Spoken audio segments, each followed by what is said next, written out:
누가? 바람이 잔잔히 부는 추석의 밤이었다. 창문 밖으로 달빛이 번들거리는 논밭을 비추고 깨짖는 소리가 멀리서 깨어났다 사라졌다. 지우는 창가에 서 있었다. 어릴 적엔 이 밤이면 마당에 모여 송편을 빚고 아버지는 장작을 피우며 달을 바라보던 사람이었다. 하지만 올해 아버지는 없다. 정확히 말하면 죽은 지 1년째 되는 날이었다. 그날의 기억은 아직도 생생했다. 장례식장의 냉기, 검은 옷 사이로 들려오던 흐느낌, 심근경색으로 갑작스럽게 돌아가셨습니다. 의사의 무표정한 목소리. 그 순간 지우의 세상은 멈췄다. 그는 해외에서 부랴부랴 귀국해 장례를 치렀다. 하지만 장례식 내내 이상한 점이 많았다. 형은 시종일관 무표정했고 형수는 시계를 보며 서둘렀다. 그리고 아버지의 얼굴을 보여주지 않았다. 부패가 심해서 그래. 보지 않는 게 나을 거야. 그 말이 어딘가 이상했지만 그때는 믿었다. 믿지 않으면 버틸 수 없었기 때문이다. 지우는 이제 홀로 이 집에 남아 있었다. 추석이라도 제사라도 누군가와 함께 지내야 했지만 형은 연락을 끊었고 형수는 다른 지역으로 이사 갔다 했다. 그렇게 혼자 제사상을 차리고 향을 피웠다. 향 냄새가 천천히 공기를 타고 흩어졌다. 그때였다. 띵동. 초인종이 울렸다. 지우는 고개를 들었다. 이 시간에 이 시골집에 누가 찾아올까? 띵동 띵동. 초인종은 다시 울렸다. 망설임이 스쳤다. 혹시 형? 아니면 이웃? 그는 조심스럽게 현관으로 다가갔다. 누구세요?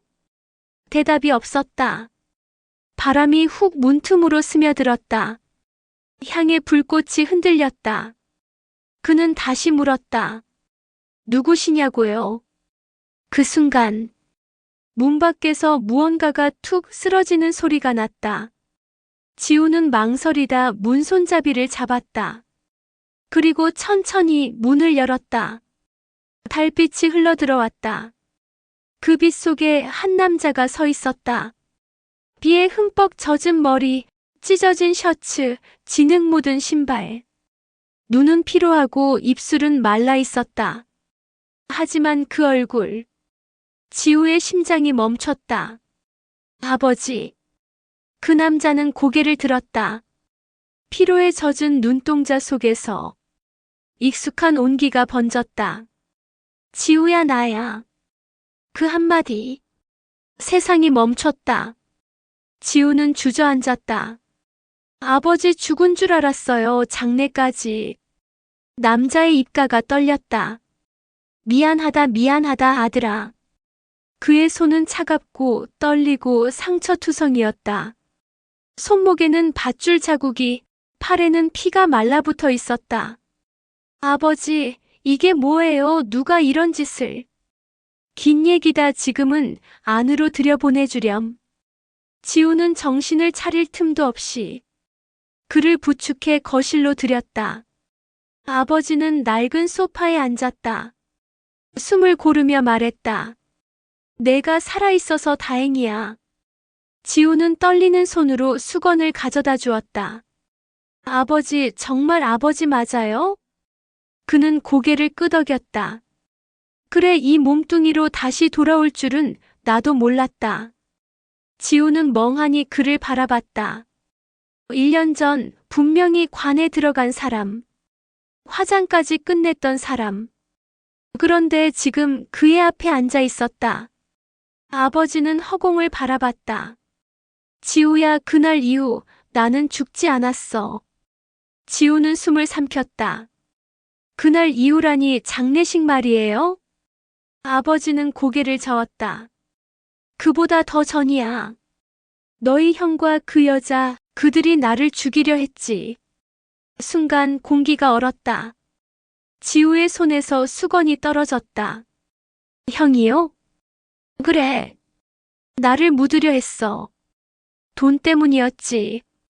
아버지의 목소리는 점점 낮아졌다. 너무 많은 걸 알게 된 내가 그들에게는 위험했거든. 지우는 그 말이 이해되지 않았다. 대체 무슨 돈이에요? 보험금이었어. 보험금이요? 내 이름으로 된 생명보험. 5억짜리였지. 수익자는 너희 형. 지우의 입이 굳었다. 모든 게 하나로 이어졌다. 형의 무표정, 형수의 시계, 다친 관. 그럼 아버지를. 그래, 죽이려 했지. 하지만 완전히 끝내지 못했어. 나는 살아남았고 그들은 내가 죽은 걸로 꾸몄다. 지우의 눈에 눈물이 고였다. 아버지, 왜 지금까지 숨어 계셨어요? 그들도 나도 서로를 몰랐어. 내가 살아있다는 걸 알면 너까지 위험해질까봐 숨어 있었지. 지우는 주먹을 쥐었다. 그의 숨소리가 거칠어졌다. 이제 그 사람들 제가 끝내겠습니다. 아버지는 손을 내밀었다. 지우야, 복수로는 아무것도 바뀌지 않는다. 그럼 어떻게 해야 해요? 그들이 아버지를. 진실을 세상에 보여줘야지. 바깥에서 바람이 불었다. 향이 꺼졌다. 그 냄새와 함께 긴장이 감돌았다. 지우야. 네.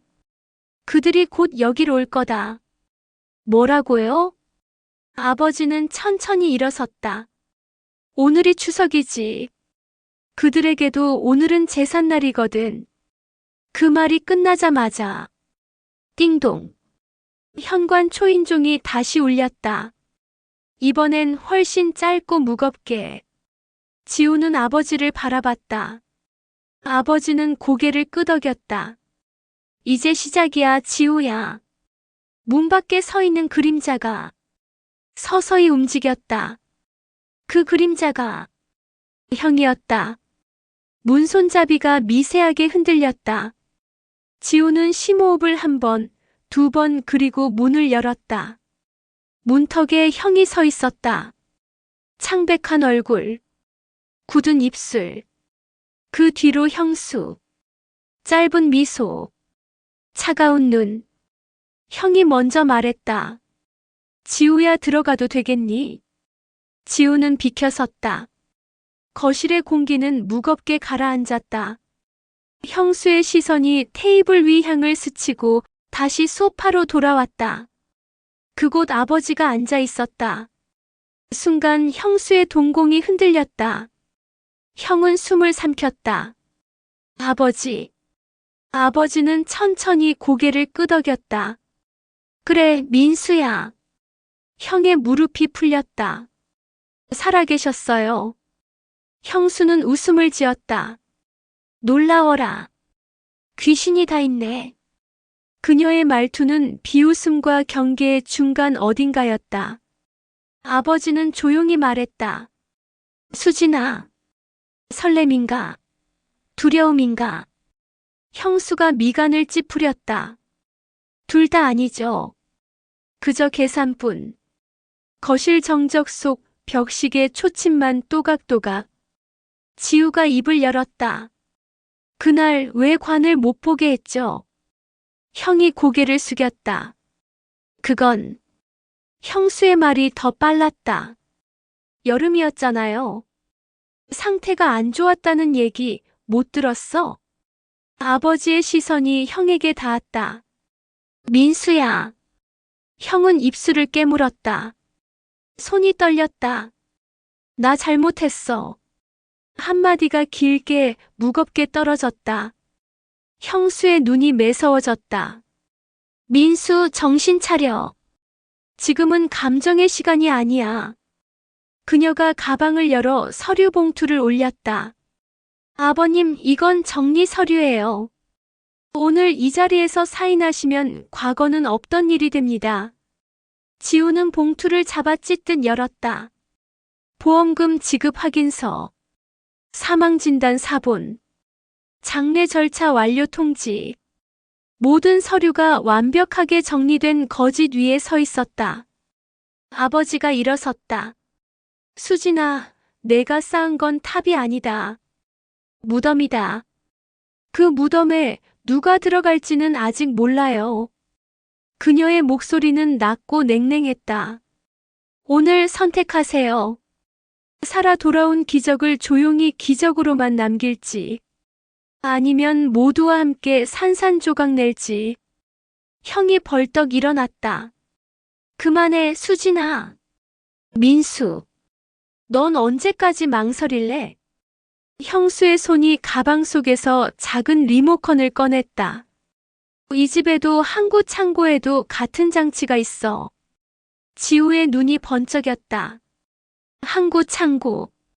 아버지가 낮게 속삭였다. 그들이 날 가뒀던 곳이다. 형수가 미소를 거두지 않은 채 말했다. 내일 새벽. 그곳에서 진짜 마무리를 하자. 모두의 운명을 끝내줄 불꽃을 보여줄게. 그녀는 천천히 뒤로 물러났다. 문턱에서 잠시 멈추고 돌아보았다. 내일 항구. 지지 않는 쪽이 살아. 문이 닫혔다. 방 안 공기가 일시에 무너져 내렸다. 지우가 아버지에게 다가갔다. 신고하죠. 바로. 아버지는 고개를 저었다. 증거가 필요하다. 살아 돌아온 내 몸만으로는 부족해. 형이 입을 열었다. 내가 도와줄게. 지우가 형을 노려보았다. 이제 와서. 형은 울먹였다. 그때 난 약했고 겁이 났다. 하지만 오늘은 끝내고 싶다. 아버지가 두 아들의 손을 천천히 포개 쥐었다. 좋다. 우린 셋이다. 잠시 고요. 그리고 결의. 지우가 휴대폰을 꺼내 탐정에게 문자를 보냈다. 새벽 2시. 항구 창고. 폭발 장치 가능성. 기록, 증거, 체포 준비. 아버지가 낮게 말했다. 내가 걸어가겠다. 이번엔 도망치지 않겠다. 지우는 고개를 끄덕였다. 함께 가요, 아버지. 형도 미간을 굳혔다. 이번엔 내가 앞장선다. 밤은 길었다. 향이 다시 피어올랐고 창밖 달빛이 테이블 위 서류 봉투를 희미하게 적셨다. 거짓의 잉크는 반짝였다. 마지막 밤의 서명처럼. 새벽 1시 40분. 항구는 바람의 금속성 냄새로 가득했다. 컨테이너가 겹겹이 쌓인 골목, 그 사이로 노란 불빛이 어슴풀에 스며들었다. 탐정이 먼저 도착해 있었다. 귀에 무전기를 꽂고 카메라를 목에 걸었다. 상황 설명하죠. 안쪽 창고 감시일. 창고 내부 인원 23 추정. 외곽 차량 2대. 지우가 숨을 가다듬었다. 형수는? 아직. 하지만 곧 올 거예요. 그때 검은 세단 한 대가 미끄러지듯 창고 앞에 멈췄다. 문이 열리고 형수가 내렸다. 그녀는 주위를 훑어본 뒤 가방을 가볍게 들어올렸다. 리모컨의 윤곽이 가방 천을 통해 어른거렸다. 아버지가 낮게 말했다. 이제야 끝을 보자는 거겠지. 형이 이를 악물었다. 내가 가서 시간을 끌게. 너희는 뒤로 돌아서 증거를 잡아. 지우가 형의 팔을 붙잡았다. 혼자 안 돼. 이번엔 같이 가자. 그들은 셋이 동시에 움직였다. 탐정이 엄지손가락을 들어 보였다. 후방에서 바디캠이 켜지고 녹취 앱이 동시에 가동되었다. 창고 문이 삐걱. 형수가 돌아보았다. 왔네. 그녀는 칼날 같은 미소를 숨기지 않았다. 예고했던 불꽃놀이 준비됐어? 형이 앞으로 나섰다. 수진아, 끝내자. 경찰 오기 전에 내가 멈추면 우리도. 경찰? 형수는 짧게 웃었다. 이미 계산했어. 증거, 증인, 모두 덮는 방법을. 그녀의 손이 가방 속 리모컨을 스쳤다. 이 장치 하나면 이곳은 바다 밑으로 사라져. 아버지가 나섰다. 나를 데려가라. 대신 아이들은 보내라. 형수가 잠시 멈췄다. 그녀의 표정에 진짜 놀람이 스쳤다. 정말 당신은 늘 예상 밖이야. 그 순간 탐정의 무전기에서 짧은 신호음. 외곽 확보 지원 3분. 형수의 귀가 번쩍 트인 듯 움직였다. 지원? 경찰? 지우가 주먹을 쥐었다. 그래. 오늘은 우리가 지지 않아. 형수가 리모컨을 꺼내 높이 들었다. 누르기만 하면 형이 몸을 날려 그녀의 손목을 쳐냈다. 리모컨이 바닥을 구르며 컨테이너 아래로. 순간 형수의 눈이 바뀌었다. 미소가 사라지고 짐승 같은 눈빛이 드러났다. 민수 끝까지 배신이네. 그녀가 주저없이 다른 주머니에서 두 번째 스위치를 꺼냈다. 지우가 외쳤다. 둘이야. 스위치가 둘. 아버지가 지우를 밀쳐내며 형수에게 돌진했다. 그의 손이 스위치를 감싸쥐었다. 형수가 아버지가 동시에 비틀거렸다. 한 박자, 두 박자. 시간이 늘어졌다. 아버지. 지우의 외침과 함께 탐정이 뛰어들어 형수의 팔을 꺾었다. 스위치가 바닥을 튕기며 먼지 속으로 미끄러졌다. 형수가 날카롭게 고함쳤다. 잡아! 창고 안쪽 그림자 둘이 달려나왔다. 육탄전. 금속 파편 소리. 숨이 턱에 닿는 짧은 신음들. 그 와중에 사이렌이 항구 위로 울렸다. 형수가 숨을 골랐다. 주머니에서 세 번째 작고 얇은 리모컨. 끝까지 똑똑해야지. 그녀의 엄지가 버튼 위로 아주 천천히 올라갔다. 그때 형이 외쳤다. 수진아, 나를 데려가. 대신 멈춰. 형수가 멈칫. 그 틈을 지우가 파고들었다. 손바닥이 번개처럼 날아가 리모컨을 쳐냈다. 툭 금속음. 그리고 아버지의 손이 그 리모컨을 밟아 멈췄다. 정적. 사이렌이 더 커졌다. 형수는 천천히 아주 느리게 고개를 들었다. 멋졌네. 이번엔 내가 이겼어, 도련님. 그녀는 손을 들었다. 동시에 창고 뒤편 문으로 몸을 틀었다. 바다, 어둠, 파도. 지우가 뒤쫓았지만 텅. 난간 아래로 떨어지는 작은 소리. 그리고 사라짐. 형수는 다시 돌아오지 않았다. 경찰이 들이닥쳤다. 탐정이 카메라를 들어올리며 외쳤다. 증거 확보. 폭발물 리모컨 3개. 녹취 완료. 영상 기록 완료. 아버지는 무너지는 무릎을 부여잡았다. 지우가 안아 올렸다.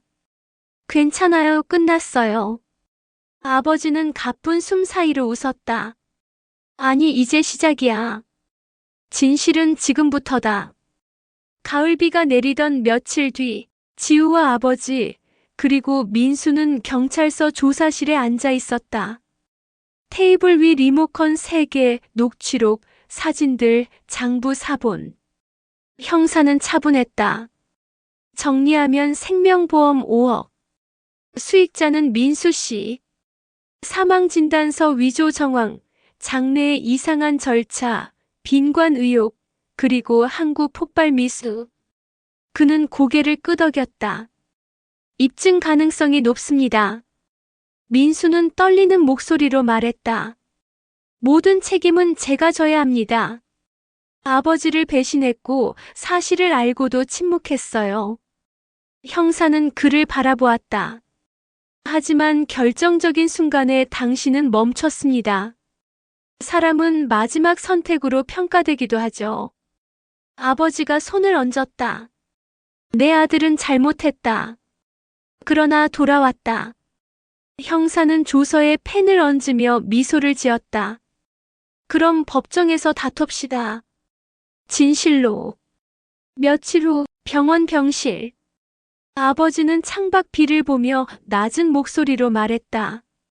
지우야, 그날 내가 도망치지 않았다면 너에게 이 말을 못했겠지. 지우가 의자를 끌어다 붙였다. 어떤 말이요? 사람은 누구나 길을 잃는다. 하지만 집의 냄새를 기억하는 사람은 돌아온다. 그는 웃었다. 난 그 향 냄새 때문에 다시 돌아왔다. 지우의 눈이 뜨거워졌다. 아버지. 문이 열리고 민수가 들어왔다. 머리를 짧게 깎고 수척해진 얼굴. 그는 무릎을 꿇었다.